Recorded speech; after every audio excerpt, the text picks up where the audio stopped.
Alain, propos d'un Normand. Les passions et l'action.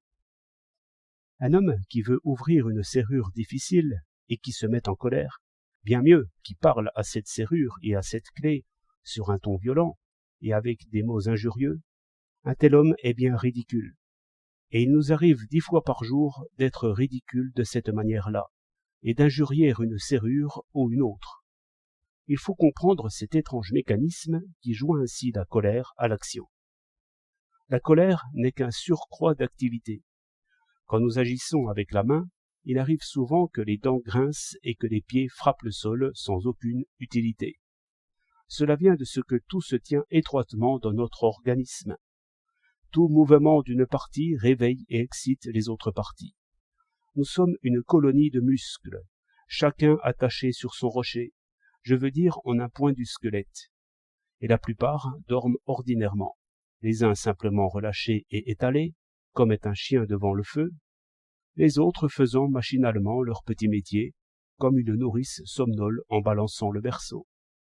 Mais si quelques-uns d'entre eux se crispent, se gonflent, se grossissent comme des chats en colère, comme ils communiquent tous, non seulement par le voisinage, mais aussi par la télégraphie des nerfs, les voilà tous réveillés en sursaut, et pris d'une espèce de panique. Chacun tire de toutes ses forces sur ses tendons, souvent sans autre résultat que de raidir le bras et la jambe, souvent aussi avec soubresaut ou tremblement. Tout ce travail inutile est pourtant une dépense, et par suite un encrassement du sang, ce qui, par une autre télégraphie entre les reins et le cœur principalement, met en marche accélérée les balayeurs, boueux et égoutiers. Ainsi le cœur bat plus vite et la respiration est précipitée. De là une filtration plus rapide dans les reins et, par un mécanisme du même genre, une surabondance de larmes. Bien mieux, tout ce mouvement de lavage intérieur achève de réveiller les muscles, et l'on tombe dans une espèce d'épilepsie. Tout cela pour avoir agité sans mesure cette malheureuse clé dans la serrure brouillée. Et pourquoi les injures? Sans doute parce que nous sommes habitués à joindre de ces paroles à tout ce tumulte musculaire toutes les fois qu'il se produit.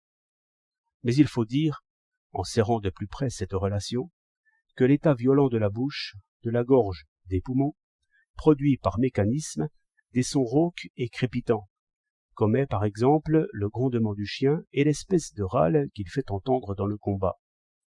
Les jurons sont des râles de ce genre, auxquels l'usage a donné une forme commune. Dans le fond, les injures ne sont que les ronflements d'une poitrine en colère. Quant à nos pensées, au moment même, elles ne vont pas au-delà du retentissement de nos cris dans nos oreilles. Comment s'exercer contre une folie aussi ridicule? Par la pratique. On apprend à agir. Cela veut dire que l'on apprend à ne plus réveiller tous ses muscles pour se servir de quelques-uns, par quoi l'on devient adroit et imperturbable.